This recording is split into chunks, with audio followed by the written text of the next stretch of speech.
আমরা মনে করি এই দুনিয়াতে সফলতাই বড় সফলতা। না না, দুনিয়ার সফলতা বড় সফলতা নয়। করোনার সময় দেখবেন হাজার কোটি টাকার মালিক, কিন্তু তার টাকা পয়সা কোনো কাজে আসে নাই। বাংলাদেশের বিখ্যাত ধনী যমুনা গ্রুপের চেয়ারম্যান করোনায় যখন আক্রান্ত হয়েছে, হাজার হাজার কোটি টাকার মালিক, হাজার হাজার কর্মী আছে, সম্পদের কোনো অভাব নাই, নিজের ঘরটাকে হসপিটাল বানিয়ে ফেলেছে, ডাক্তারের কোনো অভাব ছিল না। ওই ব্যক্তি যখন ঘরের মধ্যে করোনার সময় শ্বাস নিতে পারে নাই, শ্বাস নিতে পারে না, তার অনেক প্রচন্ড কষ্ট হয় শ্বাস নেওয়ার জন্য। যমুনা গ্রুপের চেয়ারম্যান তার ছেলে মেয়ে সবাইকে ডাকলেন, তোমাদের সাথে কথা আছে, সবাই আমার সামনে আসো। সব সন্তানেরা তার সামনে গেল। সন্তানেরা মনে করেছে বাবা মারা যাবে, হয়তো সম্পত্তিগুলো আমাদেরকে ভাগ বাটোয়ারা করে দিবে। সন্তানগুলা তার সামনে যাওয়ার পরে সেই ব্যক্তি বলল, তোমরা মনে করেছো সম্পত্তি তোমাদেরকে ভাগ দেওয়ার জন্য আমি ডেকেছি? না না না, তোমাদেরকে আমি ডেকেছি একটা কারণে। আমার যত সম্পত্তি আছে সব সম্পত্তি তোমরা নিয়ে নাও, তার বিনিময়ে আমাকে একটু শ্বাস ফেলার ব্যবস্থা করে দাও। আল্লাহু আকবার। আমার সব সম্পত্তি নিয়ে যাও, তার বিনিময়ে একটু শ্বাস যেন ফেলতে পারি সেই ব্যবস্থাটা করে দাও। দেখেন, সম্পত্তির কোনো মূল্য নাই, সন্তানেরা নির্বাক দাঁড়িয়ে আছে। এইভাবে হা হা করতে করতে আর করোনার কারণে শ্বাস নিতে পারে না। ওই সন্তানদের সামনে সেই দিন বিদায় নিয়ে গেছে। মৃত্যুর সময় বুঝতে পারলেন এই সম্পত্তি আমার কোনো কাজে আসবে না। এত সম্পত্তি ইনকাম করলো, কোনো কাজে আসে নাই। এই দুনিয়াতে সম্পত্তি কোনো কাজে আসে না। মরার পরে মানুষ শূন্য হাতে যায়। হাতের মধ্যে হাত ঘড়িটাও রেখে দিবে। পকেটের মধ্যে যদি 100 টাকা থাকে, 100 টাকা থাকা অবস্থায় কেউ যদি মারা যায়, ওই টাকাটাও বের করে নেওয়া হবে, ওই 100 টাকাও সাথে দিবে না। হাতের মধ্যে আংটি থাকলে ওই আংটিটাও খুলে ফেলা হবে। মৃত মানুষের সাথে কিছুই দেয় না। দুনিয়াতে এত টাকা ইনকাম করলেন, এত অর্থ উপার্জন করলেন, মৃত্যুর সময় একটা টাকা যাবে না, তাহলে দুনিয়ার সম্পত্তি কোনোই কাজে আসলো না, দুনিয়ার সম্মান কোনো কাজে আসলো না, কোনো কাজে আসলো না, দুনিয়ার সন্তান কোনো কাজে আসলো না। সন্তানও আপনাকে পর করে দিবে, স্ত্রীও আপনাকে পর করে দিবে।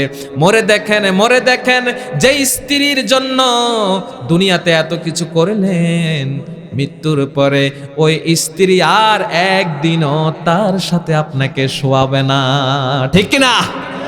বলবে তাকে আর আমার খাটে রাখার দরকার নাই, নিচে নামিয়ে দাও।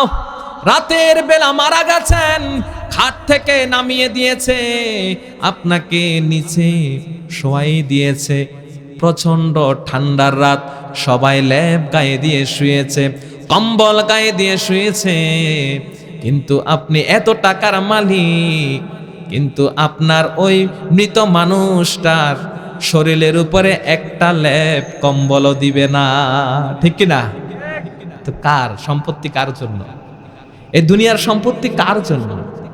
কিছুই নাই। মরার সাথে সাথে পরিবার পরিজন সম্পর্ক বিচ্ছিন্ন করবে, সম্পত্তি সম্পর্ক বিচ্ছিন্ন করবে, এই দুনিয়ার সব কিছু সম্পর্ক বিচ্ছিন্ন করবে। তবে একটা জিনিস আপনার সাথে সম্পর্ক বিচ্ছিন্ন করবে না, সেটা হলো নেক আমল, ঠিক কিনা মুসলমান?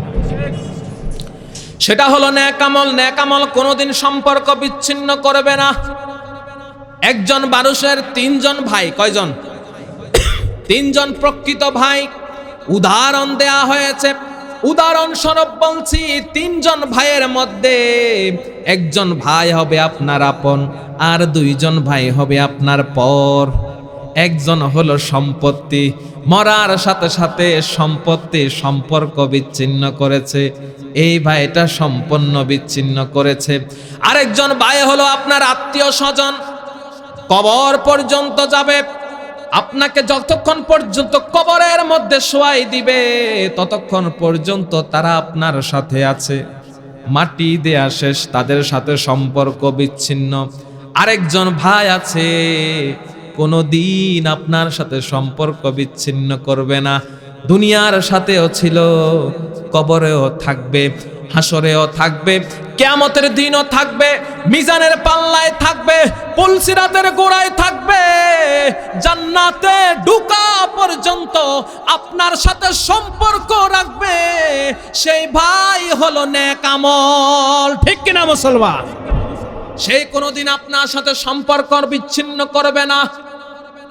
অথচ ওই নেক আমলের আজকে খবর নাই। যারা সম্পর্ক বিচ্ছিন্ন করে দিবে তাদের জন্য আজকে পাগল হয়ে গেছি। সন্তানের জন্য পাগল, সম্পদের জন্য পাগল। অথচ যে ভাইটা কোনোদিন আমাকে ভুলবে না, কোনোদিন আমার সাথে সম্পর্ক বিচ্ছিন্ন করবে না, ওই ভাই নেক আমলের আজকে কারো খবর নাই। ঠিক কি না? এটাই বাস্তব। ওই নেক আমলের আজকে আমাদের কোনো খবর নাই, বালাই নাই। চলছি তো নিজের মতো, নিজের মতোই চলছি। জন্ম থেকে এখন পর্যন্ত নিজের মতোই চলছি।